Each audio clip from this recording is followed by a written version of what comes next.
Welcome, everybody. We'll get started tonight here in just a few minutes. Our plan for this evening's class is to cover two chapters, Ezekiel 43 and 44. And then after tonight's class, believe it or not, we only have 2 weeks left in Ezekiel. So I don't know if it's felt like 70 years or if it's felt more like 6 months, but your Ezekiel exile will be coming to an end shortly. And then you'll get to go into Revelation, so that's exciting. If you thought Ezekiel was fun. So 2 chapters tonight, 2 chapters next week, and 2 chapters to finish out the book. Before we get into our text for tonight, Drew's going to lead us in a prayer, so let's bow together and pray.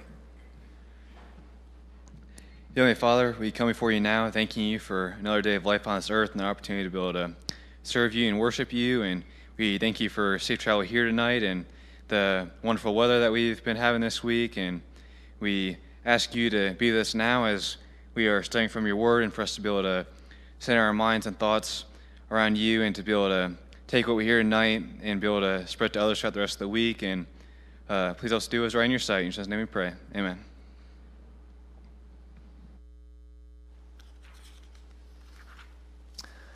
So last week we began a section of the book of Ezekiel that is really the final section of the book. It's a vision that Ezekiel has. Of course, he's had a number of visions over the course of the book.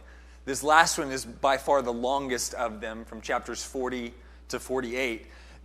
Just right off the bat, for starters, what do you remember about the subject of this vision, or the focus of this vision? What is it that Ezekiel is seeing that we noticed last week, starting in chapter 40?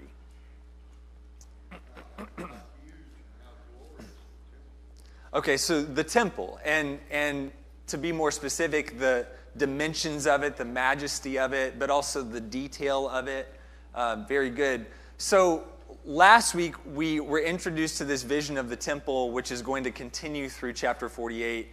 But the first 3 chapters in this vision deal primarily with the measurements of the temple. We'll also notice some measurements. You notice some measurements in the reading for tonight as well. So we're not done measuring the temple, but it's interesting that that's where this starts. And I'll ask you about that in just a minute. But so you have this this temple, and we talked about what it is, what it likely represents, and how we should understand this temple. I think the measurements seem to give insight into the idea that it's not intended to be a literal picture of a temple that was ever going to be built or will ever be built. We'll see some details in tonight's part of the vision that I think, again, point us to the idea that this is not intended to be necessarily a literal interpretation or fulfillment that we're looking for. The thing that I want you to think about as we get into our text for tonight, and we're going to begin just by reading a few verses in chapter 43, is why do you think this vision of the temple starts with the measuring of the temple? Because what we're going to see in many ways in chapters 43 and 44 and following are some of the things that, if we were going to construct a vision of the temple, we would probably consider as the more important things, the more important details, than the measurements of the temple. But I do want you to be thinking about why the measurements are important, and maybe why the order of this is important.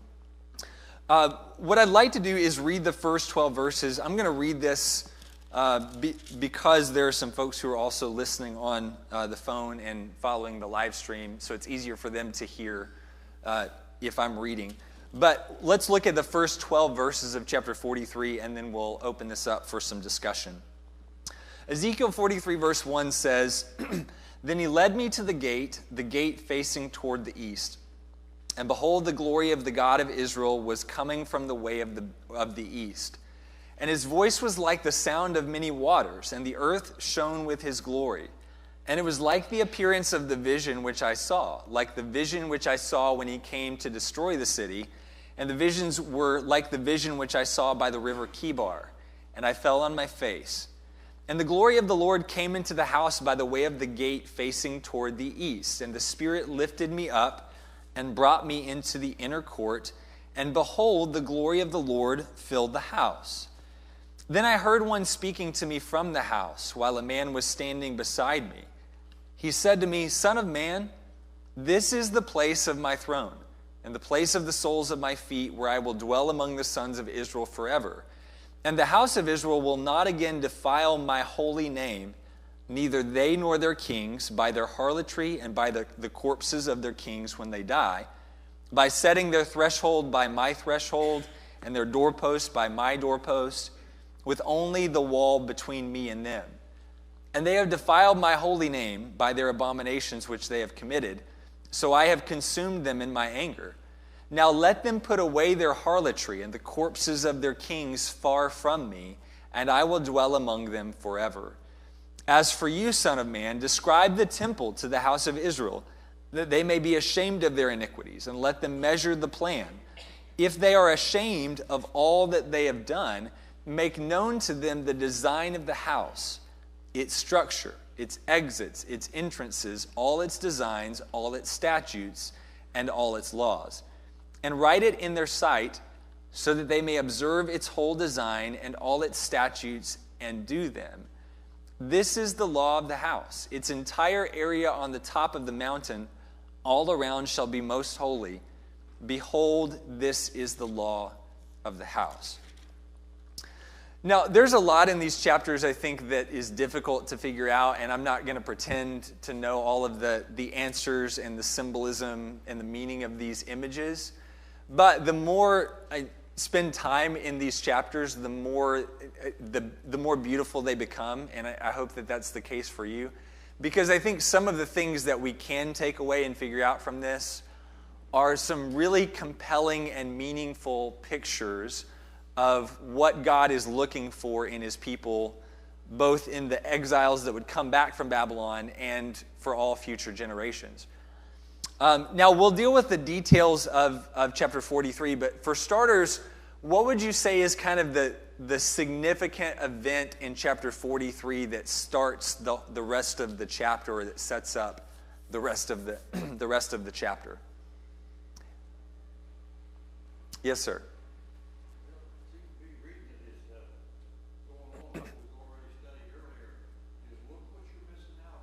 Okay. Look what you've done to yourselves. And it is a self-judgment, but he's describing it in a way that would mean a lot more to them than it does to us. And what you do, well, it says to make you ashamed of Right. what you've done, but then it goes on, of course, as we go in, it starts talking about, well, there's going to be a coming back. Okay. And all this. But those who were wicked will pay for their transgressions. Good. Like the Levite tribe is going to be the ones that didn't go after idols will have a higher position than the ones that did. Good. So we're going to see specifically kind of the roles of the priests will depend on their conduct throughout this time of abomination. Those who engaged in the abominations and facilitated them and didn't really do anything about them, they're going to be the ones who are granted a return. They're going to pay for what they've done. There will be recompense, but then they'll be returned, but they won't have the same position that they did before. By contrast, we'll see the sons of Zadok, who, because of their faithfulness, will be given this very high position. Okay, very good. What is it, though, going back to chapter 43, that really starts all of this off? I mean, so Wayne mentioned the language about, God wants his people to kind of abhor what they did and be ashamed for what they did. But what is the thing that seems to precipitate that or bring that about? Yes, sir. Good. So the chapter begins with this, and try to picture, try to put yourself in Ezekiel's shoes. Imagine what it would be like. You're shown this vision of the temple. You've just been kind of walked through the whole ground. It's massive, it's beautiful, it's ornate, it's measured, it's exact, but God isn't there until chapter 43. And then he turns and he sees God coming from the east, and the glory of God fills the temple once again. Now, we talked about the significance of the measuring first. I think that's part of the answer to that. Like, why start with the measurements themselves? I think part of the picture here is that you can have this incredibly beautiful building that is massive in its dimensions and it's exact in its detail, and yet if it's not holy, God is not there. And if God is not there, it's just not the same. But chapter 43, the presence of God or the reintroduction of God seems to be the thing that's going to drive the rest of the action here. Now, along with that, think about the last time we saw some of these images. The fact that God comes from the east, I think, is significant in some ways. What do you remember about the glory of God and the east, the direction of the east, and the temple, all of those things as we've seen them so far in the book of Ezekiel? I know this goes back a ways to some of the first weeks, but did that ring any bells in anybody's minds? When was the last time that we saw the glory of God in connection with the temple? And if you don't remember specifically when or where it was, does anybody remember what was happening with the glory of God the last time we saw it kind of in proximity to the temple? Yes, ma'am. Good. Yeah, you go back to chapter 10 and the glory of God that we saw back in the very beginning of the book. And Ezekiel kind of references this in verse 43. He has this vision. He says, it was just like the vision that I had back by the river Kibar. That's chapter 1. That's chapter 10. And the last time we saw the glory of God in connection with the temple, it was leaving the temple because of all of the abominations that were taking place in the temple. So fast forward. I mean, that was all before Jerusalem fell.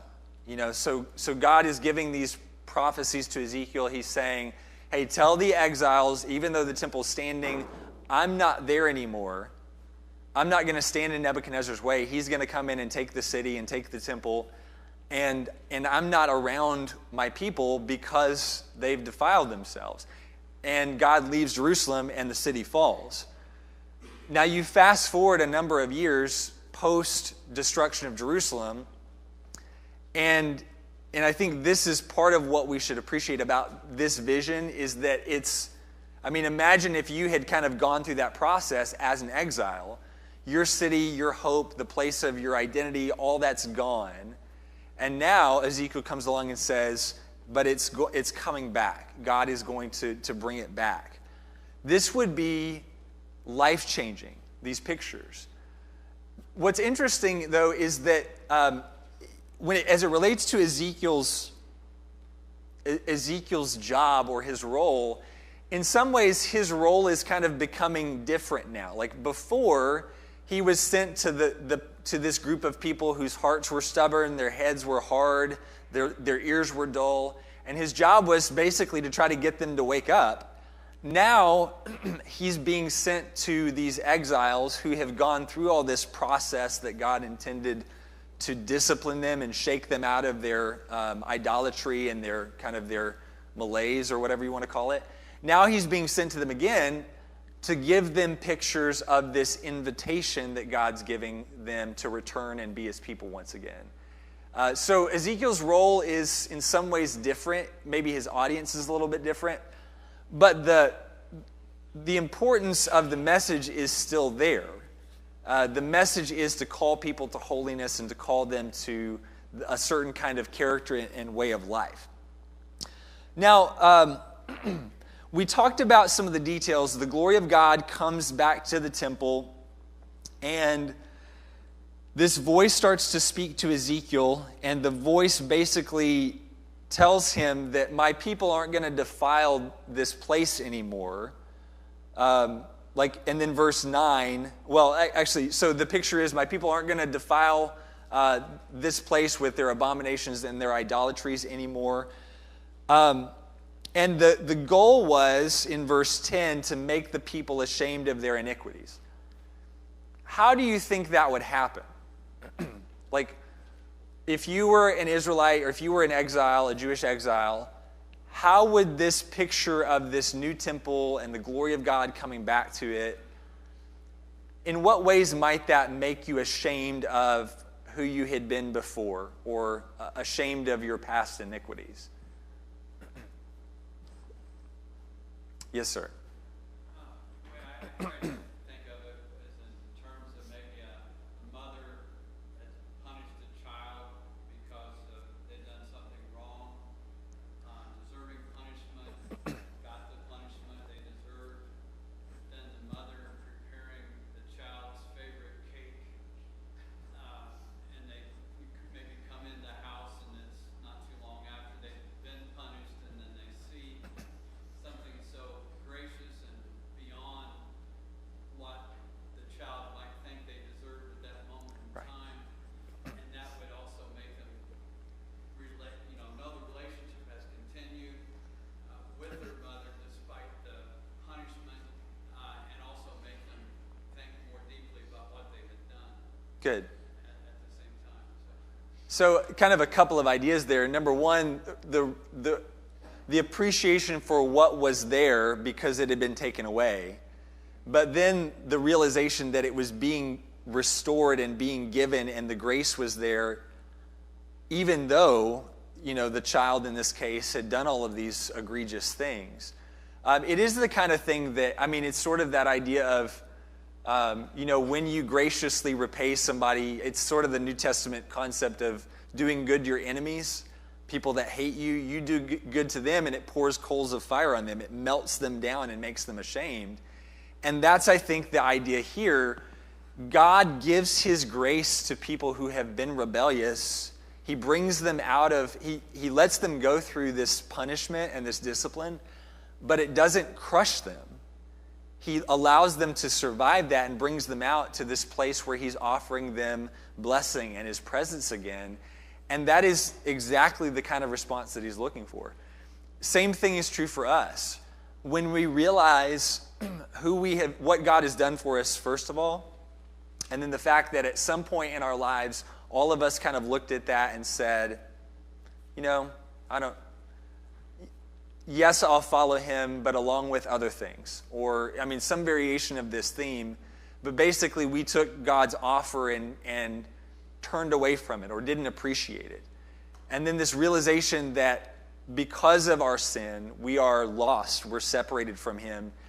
And then on top of that, the realization that he offers us this grace again is the exact thing that's going to make us ashamed. So if we're going to produce this godly response to our sin, what is it that's going to do it? It's a proper appreciation for the glory of God. Really seeing him for who he is. Ezekiel sees the glory of God and falls on his face. And along with that, an understanding that this glorious creator that we have no right, in whose presence we have no right to be, he's giving us his presence. He's giving us this invitation that is unparalleled.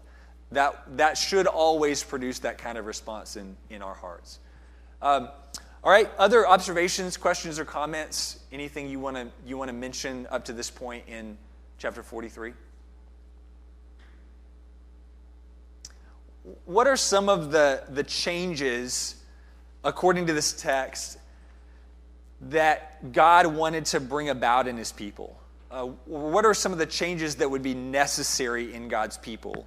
Specifically, focusing in on verses 9 through 12 there. What kinds of things is God looking for that would be different in his people from their previous behaviors?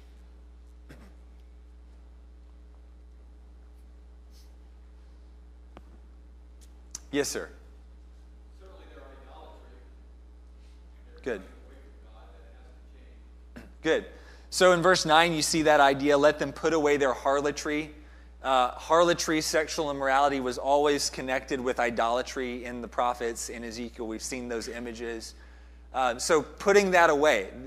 God's doing this thing that's going to bring about this response in his people to get rid of the things that have defiled them, because they realize how great this offer is that they have of restoration. Good. What else? What other responses is God looking for among his people?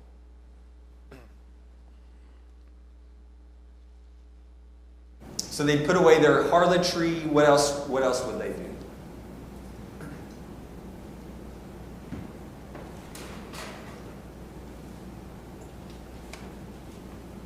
Yes, ma'am. There won't be any foreigners allowed in anymore to do any of the work or anything. There's going to be a guardhouse to keep out the foreign people. Okay, good. So, and we'll start to notice that when we get through chapters 43 and into chapter 44, that there will be this instruction to not allow anybody who's a foreigner into the temple. What do you guys make of that? Like, what do you think the idea is there behind that image? Like, and maybe let me back up and ask another question. What was the problem with that in the first place? Of allowing a foreigner to come in and to participate in temple service or temple worship? Any ideas? Yes, ma'am. They were doing the work. Okay. They were hired to do the job the priests were supposed to do. Good. So you had people doing things who were given no instruction to do those things. Work that was considered holy, that was supposed to be intended for a specific group of people who were specifically chosen by God, anointed by God, cleansed by God to do that. And not only are they doing it with unclean hands, basically, like they're defiled, but they're allowing other people to participate who don't have the same faith in God, the same belief in God. This uncleanliness is being brought into the house of God. Good. All right? I don't think I think one of the things that we'll see as we get to the end is that it's going to be a temple where basically a number of people from all over the globe can come and be a part of it. So I don't think it's intended to be this thing to exclude any particular physical lineage or nations or things like that, but it is to exclude defilement and those who aren't holy. And I think that's the picture. Good. Yes, sir. It seems like they've lost the total respect for God, which the whole idea of the temple shows that there needs to be some space between man and God, especially then before the cross, obviously. But verse 8 talks about that the way they looked at things is like they were next door neighbors with God, as it were, like door thresholds right next to each other. But after this description of the temple and the way things are supposed to be set up, there needs to be more regard for God and who He is and how high He is and above man, and they just sort of treat Him like next door neighbor. Good. With no proper respect. And it says that's not going to be the way it's going to be from here on out. That they will see God as special and treat Him for the Creator that He is. Good. And so notice that, like Alan's referring to in verses 7 and 8, the idea that there wasn't a proper distance or separation between God and the people. Verse 7 says, He said to me, Son of man, this is the place of my throne and the place of the soles of my feet, where I will dwell among the sons of Israel forever. And the house of Israel will not again defile my holy name, neither they nor their kings, by their harlotry and by the corpses of their kings when they die, by setting their threshold by my threshold and their doorpost beside my doorpost.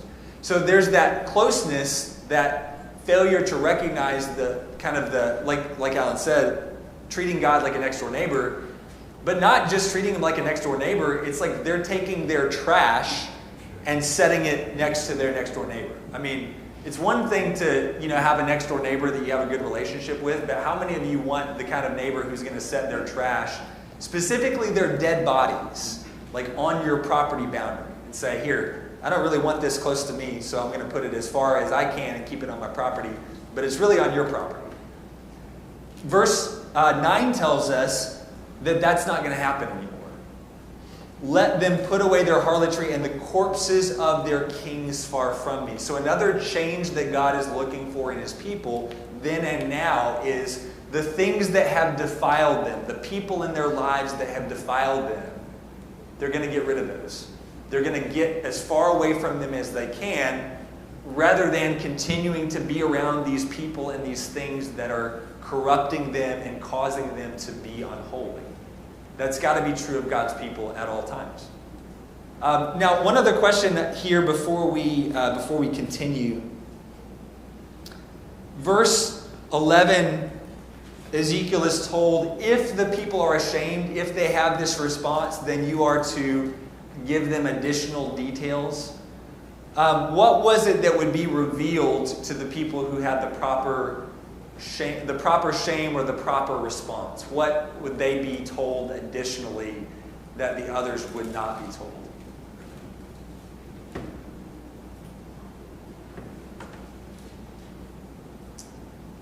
Yes, sir. The plan of the house, the entrances, and all, how to go in, how to be a part of that.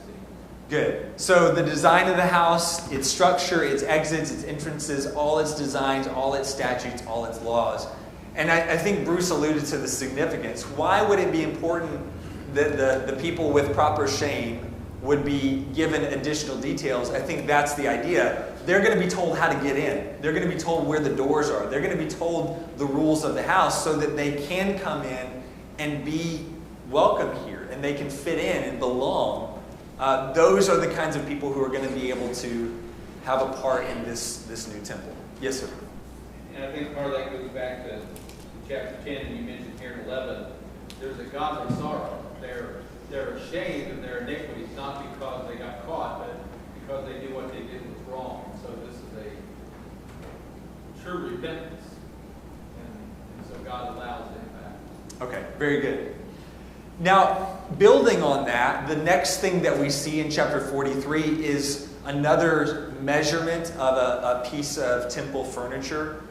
What was it that was measured in verses 13 through 17?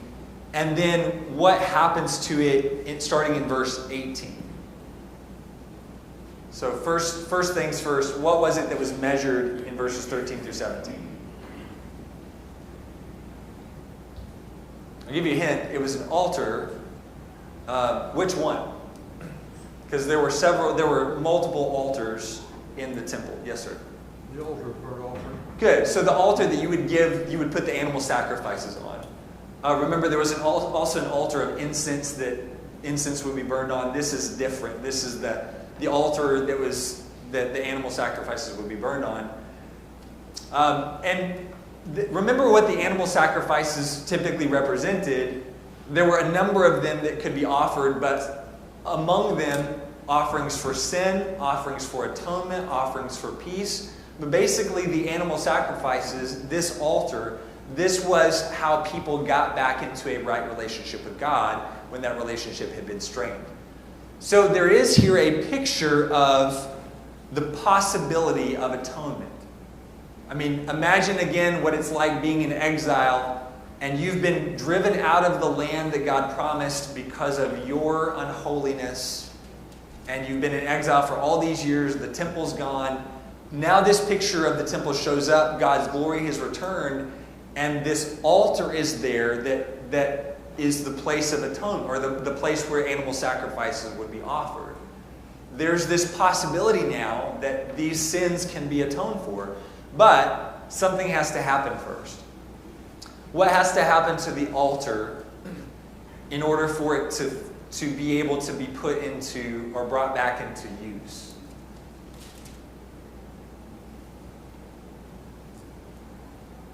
Anybody notice that? Starting in verses 18, really through the rest of chapter 43. Yes, sir. Just like, back when it was built originally, there has to be the purifying and the consecration before it can actually be put into use to render to God acceptable sacrifice. Okay. So the altar has to be consecrated. It has to go through this process. It's a 7-day-long process of offering sacrifices every day just to get the altar basically where it was ready to be used and it was holy. Then sacrifices could be offered for the purification of the people. Why do you think that detail is important in the context of Ezekiel? That you have this altar for burnt offering, but it had to be sanctified, and consecrated first. What do you think the message might be to Ezekiel and the exiles? Yes, sir. That the old altar had been defiled and it needed to be cleansed. We need to start over. Okay, good. So the old altar, or this new altar, needs to be cleansed. It needs to be a new start. Good. Did you have a comment on that? And ultimately, it's the higher picture that God was teaching, I believe, in the Old Testament or in the New Testament, is before a person can be used in the service of God, they got to be purified and consecrated first. So it's, Good. with this object, it's true, but there's a higher kind of lesson, I think, in that. And these exiles, in order to be used in God's service, they would have to be purified and consecrated as well. Good. So you can't just build something and it's automatically like ready to be useful. I mean, the altar's measured in verses 13 through 17. It's built. The temple was measured in chapters 40 through 42. But until that thing is consecrated, until it's made holy, until it's cleansed, it's not going to be useful in any way before God. It's true of buildings, it's true of furniture, it's true of temples, it's true of people. So God can call these exiles back out of exile, bring them back to Jerusalem, but if they haven't embraced holiness, if they haven't accepted this discipline from God, and they've just kind of, okay, we get to be back on the land, let's be God's people, and let's keep doing exactly what we did before. The point is, you cannot expect to be a part of this apart from cleansing and apart from sanctification. Were there some other hands? Yes, sir. Yeah. I think essentially it showcases or puts a special spotlight on the importance of sacrifice in our worship of God. They needed to offer sacrifices in an appropriate way. And of course, we have the perfect sacrifice in Jesus Christ, but this is a central element of their worship. And I think it showcases how important this element is to the foundation of our relationship with God. Good. You take away that sacrifice, and it doesn't matter how much we try and how much we do, we cannot serve God acceptably. Jesus is the cornerstone of that. Very good. All right, let's move on from there to chapter 44. And we're just going to briefly touch on some of these pictures. The first picture that we see in the first 3 verses is that God has come in from the east, and he's come through the east gate. Something happens to the gate. What happens to the gate? It was shut. Okay. He told him it remained shut. Okay, so what do you guys make of that? Because it's kind of an interesting detail, and I don't know that there's a perfect answer to this, but what do you guys think the importance is of that gate being shut? What does that signify? What might that signify? Yes, sir. The Lord used it, and no one else can. Okay, it's almost like he's so holy that, it's like kind of like the Ark of the Covenant. If you touch this, then you die. I mean, the same reason that the only one person one time a year could come into the Holy of Holies. One of the major problems in the time of Ezekiel was that the people didn't properly appreciate the holiness of God. And I think this is part of the picture here. It's the idea that verse 2, the Lord God of Israel has entered by this gate, therefore it shall be shut. When he comes through in his holiness, nothing can approach that. Now you have a picture of this prince who is introduced here and who sits kind of in the presence of the Lord. He doesn't come through the same way, but he's able to eat at the porch of the gate.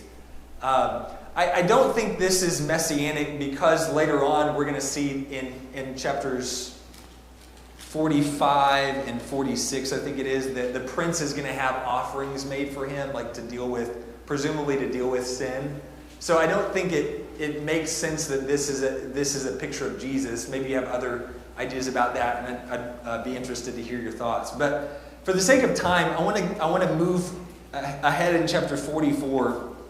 And let's notice these two different groups of priests that Wayne mentioned earlier on. You have one group of Levitical priests who had defiled themselves, who participated in this rebellion, and basically the idea is that they're going to pay for their transgressions, but then after that they're still going to be brought back and used by God. Incredible picture of the grace of God there. That even though these people had been a part of this rebellion, God was going to allow them, once they had been cleansed, to be able to participate once again in His work. But then you had the second group of priests, the sons of Zadok, who had not defiled themselves. Starting in verse 15, they kept charge of the sanctuary when the sons of Israel went astray. They will come near to God and minister to Him. Now, there are a number of descriptions of the sons of Zadok, and this is what I want to spend the rest of our time on tonight. A number of descriptions of the things that they were to do, things that they were to avoid. What were some of those that you noticed? And we don't have to go in any particular order, but what were some of the instructions to the Zadok, the sons of Zadok, the priests of Zadok, regarding their holiness? Yes, sir. They should not shave their heads. They should not let their hair grow long. Okay, good. So kind of this middle ground. Don't shave your head completely, but don't let it grow long. You keep it trimmed at a certain kind of, according to certain instructions. Good. So their hair. What else was governed by these instructions regarding holiness? Yes, ma'am. Lightweight garments that would cause them to sweat. Yeah. Okay, so that's one of those details you read that and you're like, wait, what is this about? So they were to wear linen when they were in the presence of God, when they were in the temple. And then when they left that and prepared to go out to be with the people, they had to, not only were they not allowed to wear wool, garments that would allow them that would make them sweat. And I think the implication is that the sweat is kind of pictured as something that would make them unclean. Not only did they have to wear certain things and not wear other things in the presence of God, but when they went out to be with the people, they had to change clothes. The clothes that were the linen garments, the holy garments, they had to change out of those and change into something else to be around the people. Good. So their hair, their clothing, what else was governed by these laws of holiness? Their marriage. Okay, what were some of the details about the marriage? Like, who was it that they... They couldn't marry a widow or a divorced woman. Okay. Only virgins or a widow of a priest. Okay, if you didn't hear that, the Zadok priest could only marry a virgin, or they could marry a widow who had been married to a priest. But if she had been married before, if she wasn't a virgin, if she had been widowed but not to a priest, they couldn't marry those women. Why? What do you make of that?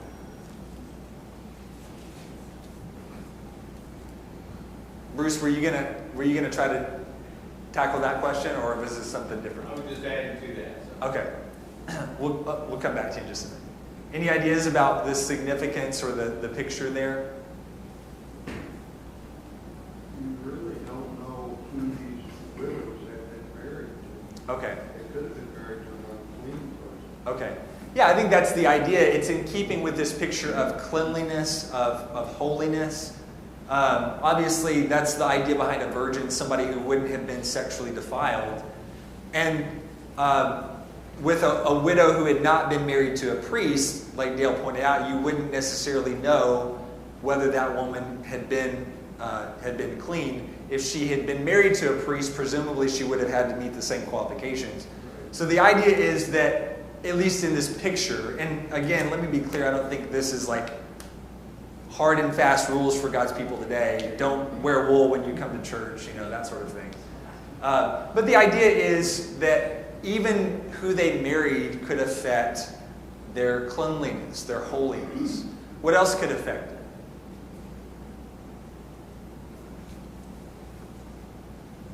Yes, sir. Drinking wine, what they put in their bodies, good. Who they were around. They're told not to be around dead people, with some exceptions. What dead people could they be around? Family. Anne mentioned. Good. They could be around their family, but no other dead people. And even when they were around their dead family, they had to be cleansed after that. So maybe you read through these and you're like, this is so weird. I don't know what this is about. Here's what I want you to think about. How impressive is it, all of these things that affected the holiness of the priests? From the way they wore their hair, to the way that they dressed, to the things that they ate and drank, to the people that they married, to the people they were around. Holiness is something that can be impacted by any of those things. And I think that's part of the takeaway for us, is that these people who are going to be used by God had to be people of holiness, people who had been sanctified and set apart. That's the kind of people God is looking for. And so we need to be the kind of people that pay attention to holiness in every aspect of our lives. We care about even the little things that can cause us to be unfit, to be useful to God. Hopefully that makes sense, gives you guys some things to think about. Any other comments or questions before? Yes, sir, Bruce. I was saying, Peter's description that we're to be a holy nation, a royal priesthood, these kind of give that description of how we are to treat ourselves as holy. Good. So that part kind of carries on. So that's a kind of a perfect bridge from this to help us see ourselves in this. Good. The last thing that I'll mention, I'll leave you guys with this, is at the end of the chapter, the inheritance. They don't get cities, or they don't get land like the rest of the people. The inheritance, they were given cities, they were given a tithe, they were given things like that. Why was it? It was because, verse 28, it shall be with regard to an inheritance for them that I am their inheritance. If we are these kinds of people, we get to be, God is our inheritance. And that is, you cannot find a greater inheritance than that. So we'll continue with this picture next week. Thanks for your good comments and thoughtful participation. Chapters 45 and 46. We'll do that next Wednesday, Lord willing. Thanks, everybody.